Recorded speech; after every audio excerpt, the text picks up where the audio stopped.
नमस्कार, स्वागत है आपका खास कार्यक्रम देश देशांतर में। मैं हूं आरफा खानम शेरवानी। दिल्ली में आम आदमी पार्टी की सरकार मुश्किल से 2 हफ्ते पुरानी ही है, लेकिन जिस तरह के आरोपों, आलोचनाओं और विवादों के घेरे में आपकी सरकार नजर आ रही है, उससे कई तरह के सवाल पैदा हो रहे हैं। पहले उनकी पार्टी के नेता का अरविंद केजरीवाल को तानाशाह बताना और कहना कि अंदरूनी लोकतंत्र नहीं है पार्टी में और सिर्फ कुछ ही लोग, जो खास लोग हैं, वो सारे फैसले कर लेते हैं। उसके बाद अब हाल की घटना जिसमें सरकार के 2 मंत्रियों ने कानून अपने हाथ में लेने की कोशिश की और सड़क पर ही सारा फैसला करने की ठान ली। सवाल ये पैदा होता है कि क्या ये नई पार्टी, नई सरकार और नए नेताओं का नौसिखियापन है या मासूमियत है, या फिर जो बुनियादी विचार है उसी में कोई खामी है। ये सवाल पूछने का और भी हक बनता है और जायज़ हो जाता है ये सवाल जब एक पार्टी एक आंदोलन की कोख से निकली हो और लोगों की जो उम्मीदें हैं वो और दूसरी जो राजनीतिक पार्टियां हैं उनसे कहीं ज्यादा हैं। इनसे एक तरह का एक पॉलिटिकल एक्सपेरिमेंट, एक राजनीतिक प्रयोग के तौर पर आम आदमी पार्टी की सरकार को देखा जा रहा है। ऐसे में ये आलोचनाएं, विवाद, नौसिखियापन किस तरह के सवाल हमारे सामने पेश करता है, सब हम जानने की कोशिश करेंगे कई खास मेहमानों के जरिए। मेरे साथ विपुल मुदगल हैं, प्रोजेक्ट डायरेक्टर हैं CSDS में। इसके अलावा जयशंकर गुप्त हैं जो कि एग्जीक्यूटिव एडिटर हैं लोकमत के। सत्येंद्र रंजन वरिष्ठ पत्रकार मेरे साथ स्टूडियो में मौजूद हैं। तीनों मेहमानों का बहुत बहुत स्वागत है। हम कोशिश करेंगे कि आम आदमी पार्टी के किसी नुमाइंदे को भी हम इस बहस में शामिल करें, क्योंकि आखिरकार ये बहस उन्हीं के ऊपर है। विपुल मुदगल साहब, सबसे पहले मैं आपकी तरफ आना चाहती हूँ। ये बताइए कि फिलहाल जो ये ताज़ा घटना है, फिलहाल कल की 2 मंत्रियों का जिस तरह से अपने हाथ में कानून लेना और जिसको एक रेसिज्म के सवाल से जोड़कर देखा जा रहा है कि ख़ास तरह के लोगों का जो देश के भी नहीं है बल्कि विदेशी हैं, उनको उनकी पहचान के आधार पर एक अपराधी बनाने की जो कोशिश की गई, बिना वारंट के सर्च करना, इन तमाम तरह की चीज़ों के तहत और उसके बाद पुलिस पर दबाव डालना, अब अरविंद केजरीवाल साहब का इन सब चीज़ों को एक्नॉलेज न करके एक कदम आगे बढ़कर अपने ही नेताओं का बचाव करना, ये किस तरह का इंडिकेशन है? ये नौसिखियापन है या वाकई जानबूझकर ऐसे किया जा रहा है? मुझे नहीं लगता कि इसके लिए तैयारी थी या वो ये सोच के गए थे कि वो रंग भेद की बात आएगी वहाँ पे। वो बस कुछ ऐसा स्टिंग हुआ जो उन्होंने करने की कोशिश की और वो थोड़ी किसी तरह से फैल गया जो जिसको फैलना नहीं चाहिए था। और दूसरा जो विरोधाभास है बहुत बड़ा दिल्ली के शासन का, वो सामने आ गया कि पुलिस जो है वो सरकार के अंडर में काम नहीं करती। तो एक बहुत बड़ी व्यवस्था की एक चूक है ये कि अगर आप कुछ करना चाहें या करवाना चाहें और अगर पूरी जो तंत्र है वो आपके हाथ में नहीं है तो एक बड़ी भारी प्रॉब्लम आ जाती है। दूसरी चीज़ इसमें ये सामने आई कि देखिए, ये जो आम आदमी पार्टी ने चीज़ें कही हैं कि हम स्टिंग कराएंगे, अगर कोई करप्शन करता है तो आप हमें फ़ोन कीजिए वगैरह वगैरह, ये सब ठीक है, लेकिन इससे आगे बढ़ने की आवश्यकता है। आपको एक नई तरह की लीडरशिप देनी है, नई तरह की कल्पनाशीलता का परिचय देना है, नई तरह के सुशासन की व्यवस्था। कुछ लोग बहुत जल्दी में हैं या बातचीत इनकी अंदर में नहीं हो पा रही है बहुत ज़्यादा, या ये कह लें सरकारें बनाई, उन्होंने काफ़ी वक्त लिया और हर चीज़ एक तजुर्बे के तहत आती है। लेकिन यही बात जब शीला दीक्षित बार बार कहती थी, जिस विरोधाभास का जिक्र आपने किया, आपने कहा कि सरकार और पुलिस का आप जिक्र कर रहे थे, ये बात जब वो कहती थी उनकी दलील कोई नहीं मानता था, बल्कि सारे प्रदर्शनों में अरविंद केजरीवाल के खासकर जब वो कहते थे कि रेप कैपिटल बन गई है दिल्ली राजधानी, जब वो कहते थे तो सीधे तौर पर शीला दीक्षित उनके निशाने पर होती थी। कई बार जब उनसे सवाल भी पूछा गया तब भी उन्होंने इसको बहुत सीधे तौर पे सवाल का जवाब नहीं दिया। लेकिन यही आर्ग्यूमेंट, अब सेम आर्ग्यूमेंट जो था, जो शीला दीक्षित का था, वो अब अरविंद केजरीवाल दे रहे हैं। इसमें कोई दो राय नहीं। और इसमें देखिए, जहाँ पे आवश्यकता है वहाँ पे इनकी आलोचना किया जाना भी बहुत ज़रूरी है। और मुझे ऐसा लगता है कि कहीं ना कहीं पार्टी में जिस पार्टिसिपेटरी डेमोक्रेसी की बात की जा रही है, वो उसकी कहीं ना कहीं अभी थोड़ा गैप नज़र आ रहा है मुझे कि सारे लोगों को मिलकर साथ लेके चलना, पार्टी के सारे लोग जो हैं, जो मंत्री नहीं हैं, उनकी भी राय लगातार लेना, एक तरह से मार्गदर्शन के लिए कुछ लोगों को तैयार करना, और ये सब चीज़ें करने की बहुत ज़रूरत है और बहुत तेज़ी से की जानी चाहिए। और दूसरी बात ये है कि जो जिस तरह से इतने सारे लोग एक साथ आ रहे हैं और वो हज़ारों लोग एक साथ पार्टी ज्वाइन कर रहे हैं, तो उसमें कोई जैसे गुणवत्ता की बात नहीं रह गई है। उससे भी इनको बहुत ज़्यादा बचने की ज़रूरत है, और अगर ऐसा नहीं किया गया तो इनके लिए मुसीबतें और बहुत ज़्यादा। आप ये कह रहे हैं कि बड़ी तादाद में लोग आ रहे हैं, अलग अलग इलाकों से आ रहे हैं, अलग अलग क्षेत्रों से आ रहे हैं, अलग अलग विचारधाराओं से आ रहे हैं, और आम आदमी पार्टी को एक उम्मीद, एक इंस्पिरेशन के तौर पर देखा जा रहा है। लेकिन उनको पता था, देखिए आरिफा, उनको ये पता था बहुत अच्छी तरह से कि जो शीला दीक्षित कह रही हैं वो आरोप उनके ऊपर भी लगेंगे, तो उसके लिए थोड़ी सी तैयारी होने की जरूरत है। और अभी भी समय समय है, अगर इन्होंने तुरंत इसके ऊपर कुछ नहीं किया तो बहुत बड़े बड़े बहुत देर हो जाएगी। आएंगे। आशुतोष से सवाल पूछ लेते हैं। आशुतोष आम आदमी पार्टी के नेता हैं। आशुतोष, हालांकि आप नए नए आए हैं पार्टी में, लेकिन सवाल जो है आपसे काफी मुश्किल पूछे जा रहे हैं। हम जानते हैं कि बहुत आसान स्थिति आपके लिए नहीं है, लेकिन ये बताइए कि जब आपने एक पार्टी का दामन थामा है तो जाहिर है उनके विचारों को भी आप एंडोर्स करेंगे। ये बताइए कि जो घटना हुई है फिलहाल, कल की घटना का हम जिक्र कर रहे हैं, जिसमें रेसिज्म से लेकर कानून अपने हाथ में लेने तक की बात कही जा रही है, दलीलें दी जा रही हैं, लेकिन आपकी पार्टी के जो सबसे बड़े नेता हैं वो खुद उन नेताओं के बचाव में आ गए हैं।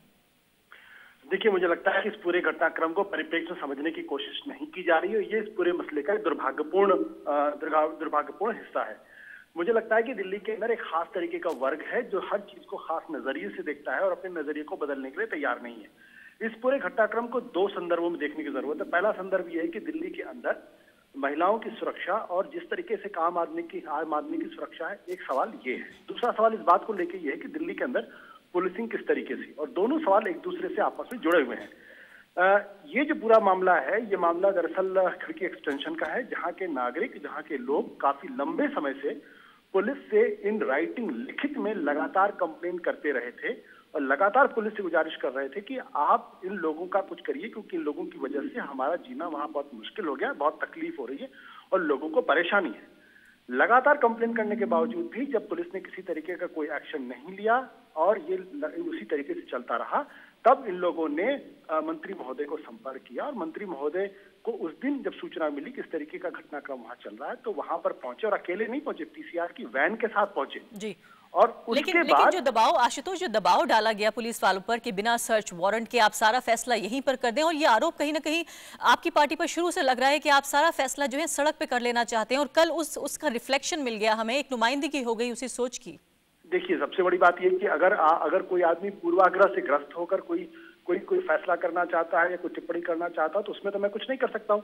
लेकिन इस पूरे घटनाक्रम के अंदर एक ऐसे देश में जहां पर एक बार चुनाव लड़ने के बाद नेता मंत्री 5 साल के बाद वापस लौटते अपनी कॉन्स्टिट्यूएंसी के अंदर, वहां एक आदमी, एक नेता, एक मंत्री ऐसा है जो लगातार रात दिन लोगों के बीच में जाता है, उनके दुख दर्द को समझने की कोशिश करता है और उसका निदान और निराकरण करने की कोशिश करता है, तो बजाय उसकी तारीफ करने के, लेकिन आशुतोष किस तरह से निदान, किस तरह से कहना शुरू कर दिया है क्या असंवैधानिक सड़क पर चल रही है, क्या असंवैधानिक तरीके से निदान होंगे?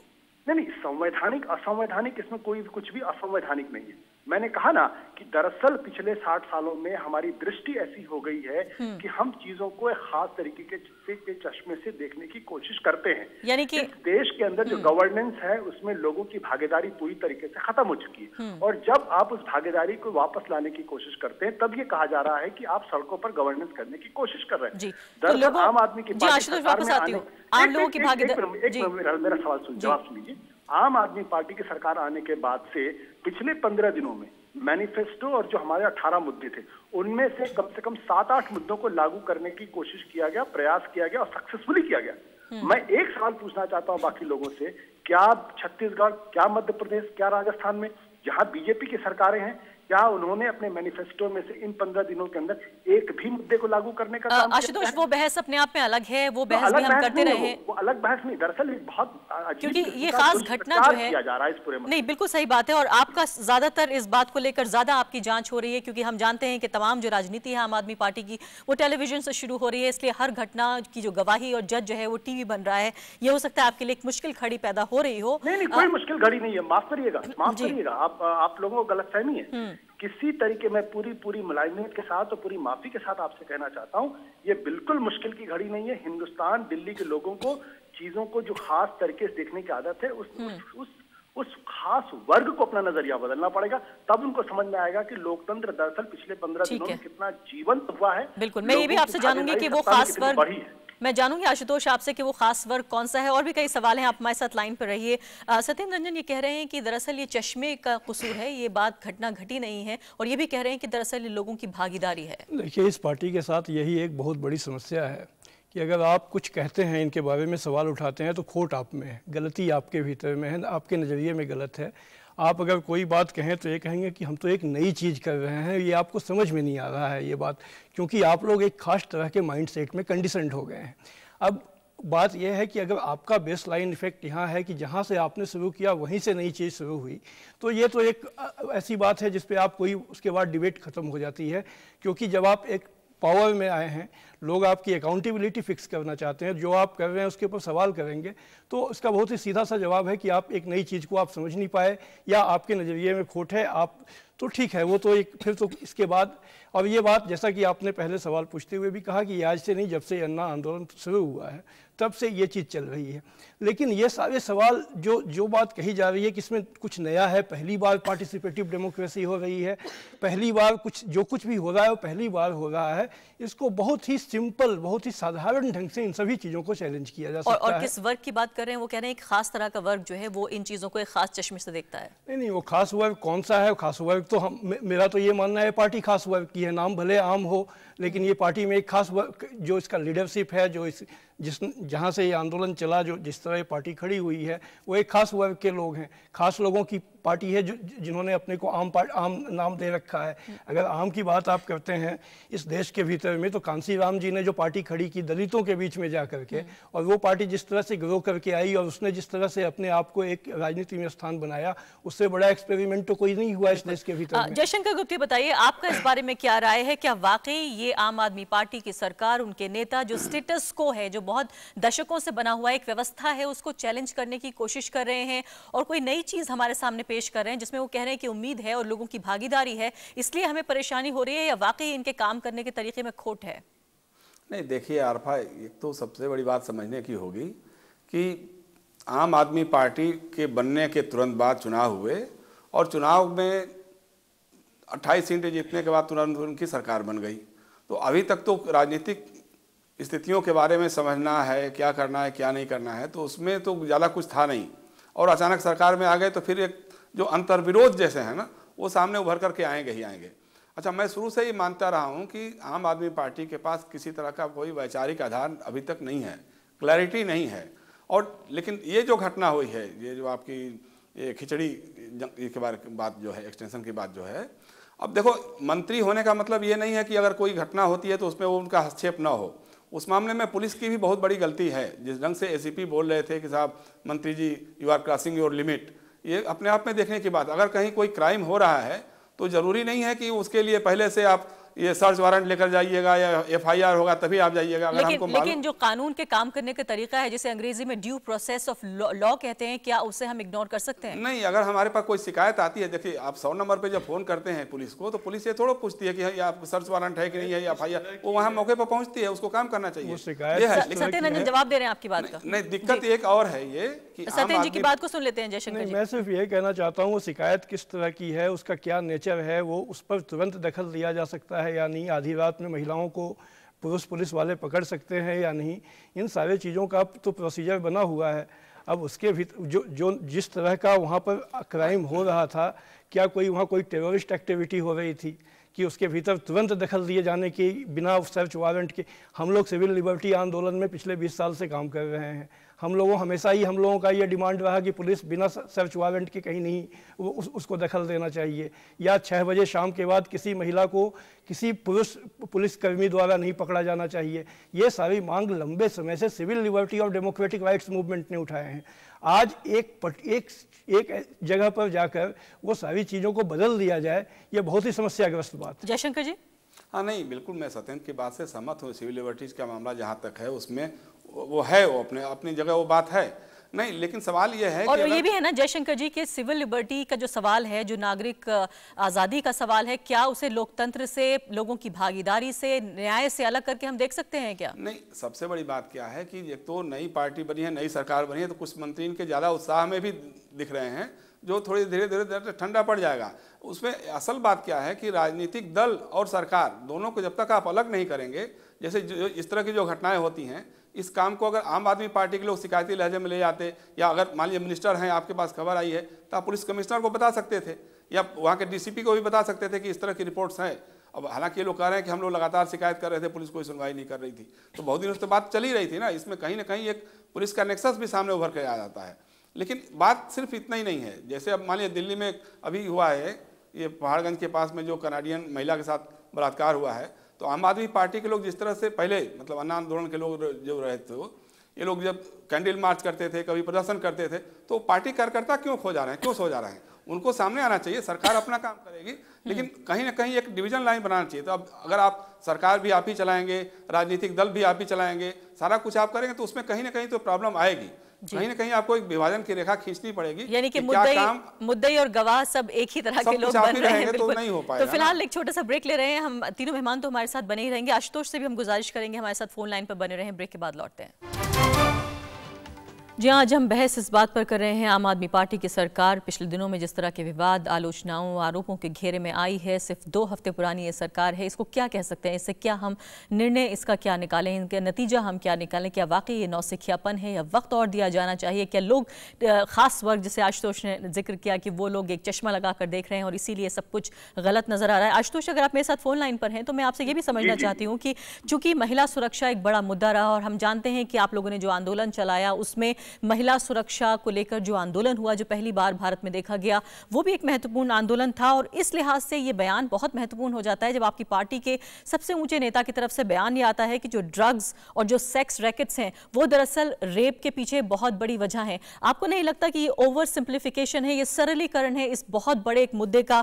इसके अलावा जिस तरह से कहा गया कि ये खास तरह के लोग जो नाइजीरिया के लोग हैं या फिर इस तरफ के जो अफ्रीका के लोग होते हैं, ये इस तरह के काम करते हैं, जिम्मेदार मंत्रियों के जरिए इस तरह के जो बयान है वो संकीर्णता को भी जाहिर करते हैं। देखिए, अब आपने पहले ही जब इस बारे में जजमेंट दे दिया कि संकीर्णता का उनका नजरिया संकीर्ण है, तो उसके बाद मेरे लिए बोलने के लिए कुछ बचता नहीं। आप मुझे गलत साबित करें। नहीं, आपने पहले ही से जजमेंट दे दिया कि भाई संकीर्णता है, सारी बातें हैं, सारे मंत्री जो हैं वो एमेच्योर हैं और उनको शायद सरकार चलानी नहीं आता है। तो मुझे लगता है कि इस नजरिए से अगर चीजों को देखा जाएगा तो शायद ईमानदार विश्लेषण करने में हम भी नाकामयाब रहेंगे और आप भी नाकामयाब रहेंगे। सवाल इस बात का नहीं है, सवाल इस बात का है कि जो मैं बार बार कह रहा हूं कि अगर कोई मंत्री, क्या इस देश के अंदर इस बात की तारीफ होगी या नहीं होगी कि एक मंत्री रात को 2 बजे भी अपनी कॉन्स्टिट्यूएंसी के लोगों के दुख दर्द में शामिल होने के लिए सड़क पर निकलता है? क्या इसकी तारीफ होगी या नहीं तारीफ होगी?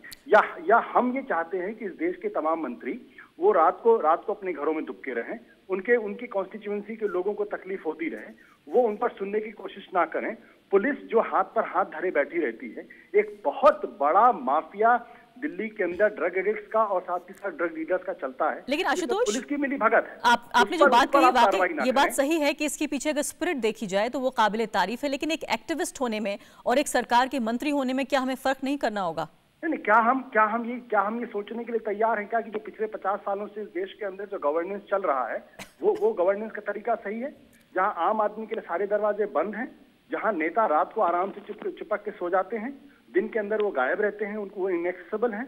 क्या यही गवर्नेंस का मॉडल हम दुनिया के सामने रखना चाहते हैं? लेकिन आशुतोष, अगर अति उत्साह में अगर मैं ये नाम दे सकूं, अगर मैं लोगों को अभी भी ये बात समझ में नहीं आ रही है कि सिर्फ 15 महीने के अंदर एक पार्टी बनती है और उस पार्टी को दिल्ली के लोग सलाम करते हैं और वो 28 सीटें जीत के लाती है। इसका मतलब दिल्ली के अंदर बहुत कुछ बदल रहा है, जिसको तो यानी आप ये कह रहे हैं आज भी समझने के लिए तैयार नहीं है। आशुतोष, आप ये कह रहे हैं यूडीआर पीयूसीएल का नहीं है। अगर मैं ठीक समझी हूँ आशुतोष, तो आप ये कह रहे हैं कि आप और वक्त चाहिए आपको। आप ये कह रहे हैं कि जो भी आप काम कर रहे हैं इसको समझने की कोशिश कर रहे हैं, अभी देखने की कोशिश कर रहे हैं और आपको और वक्त चाहिए। क्या आप ये कह रहे हैं?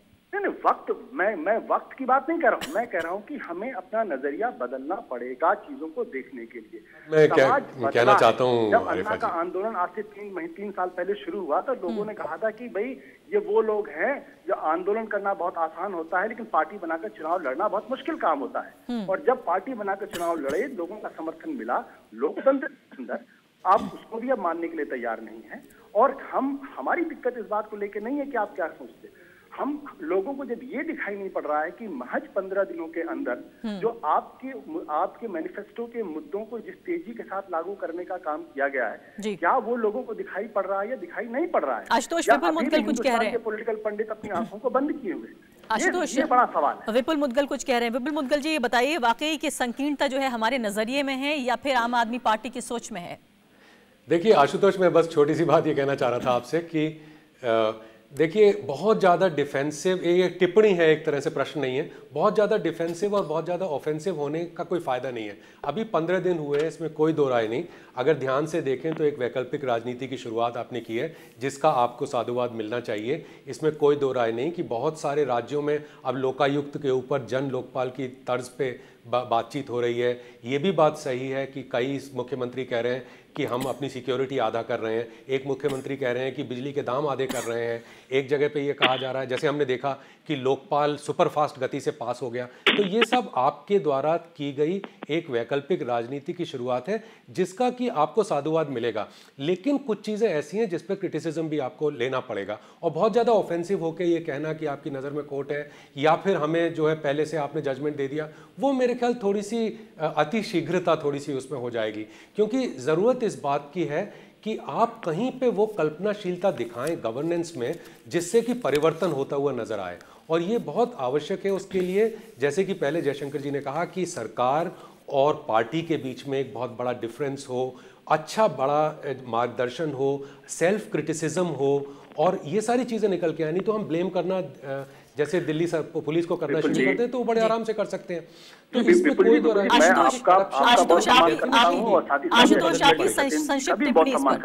मैं एक बात बहुत विनम्रता के साथ कहना चाहता हूँ। हाँ, ये बात सही है कि हमारी उम्र बहुत कम है। ये बात भी सही है कि हम गलतियां कर सकते हैं। हम इस बात से इनकार नहीं करते कि हमसे गलतियां नहीं हो सकती। हम ईश्वर नहीं हैं, लेकिन हम अपनी गलतियों से सीखने के लिए भी तैयार हैं और बाकी लोगों से भी हम सीखना चाहते हैं। लेकिन अगर चीजों को बिना किसी सिर्फ ब्लैंकेट उससे हम देखें कि पिछले 15 दिनों में सरकार ने कोई काम नहीं किया, सरकार सड़क पर चल के काम कर रही, सरकार ने कोई क्रिएटिविटी नहीं दिखाई है। ये दिल्ली की नई सरकार है जिसने हेल्पलाइन शुरू की है, जहां पर पहले से जो भ्रष्टाचारी लोग हैं उनके खिलाफ कार्रवाई भी शुरू हो गई है, लोगों को इन्वॉल्व किया गया है। आई थिंक इन सब चीजों की तारीफ। लेकिन आपके खिलाफ कोई षड्यंत्र नहीं है, देयर इज नो कॉन्स्पिरेसी होंगी। और हम जी हाँ, लेकिन आशुतोष, ऐसा लग रहा है कि आप ये कह रहे हैं कि एक तरह की साजिश हो रही है आम आदमी पार्टी के खिलाफ। ऐसा नहीं है। देखिए, सत्ता की सच्चाई है आशुतोष के जो मीडिया जो शायद आपका गुणगान कर रहा था वो स्क्रूटनी भी करेगा आपकी, और शायद इस हकीकत को आपको कबूल करने में थोड़ा सा वक्त लगेगा। जयशंकर गुप्ता, मैं बताऊं, मैं खुद मीडिया में रहा हूं, बल्कि 10 दिन पहले तो मैं मीडिया का ही हिस्सा था। मैं मीडिया के स्वभाव को बहुत अच्छी तरीके से जानता हूं, और मीडिया निर्मम होता है और वो अपने तरीके से चीजों का परीक्षण करता है। मैं सिर्फ एक बात पूरी विनम्रता के साथ कहना चाहता हूं कि मैं किसी का दिल दुखाना नहीं चाहता, ना अनावश्यक रूप से मैं आक्रामक होना चाहता हूं। मैं सिर्फ इतनी सी बात कह रहा हूं कि 15 दिन के अंदर आप इस सरकार से उम्मीद कर रहे हैं कि दिल्ली अचानक जो है वो स्वर्ग हो जाएगी, सारी चीजें बदल जाएंगी, सारे मंत्री बिल्कुल बहुत अच्छी तरीके से काम करने लगेंगे, और यहाँ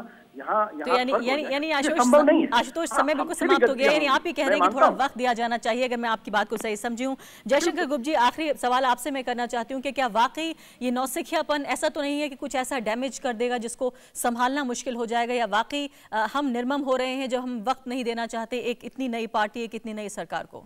नहीं, इसके लिए तो आम आदमी पार्टी को लोगों चाहिए कि अपने गिरबान में भी झांक करके देखें एक बार, कि जिस तरह से आप एग्रेसिव हो रहे थे कांग्रेस की सरकार के खिलाफ या अन्य लोगों के खिलाफ, तो वो भाषा कम से कम अभी आपके बारे में नहीं बोली जा रही, लेकिन ये भाषा बोली जा सकती है।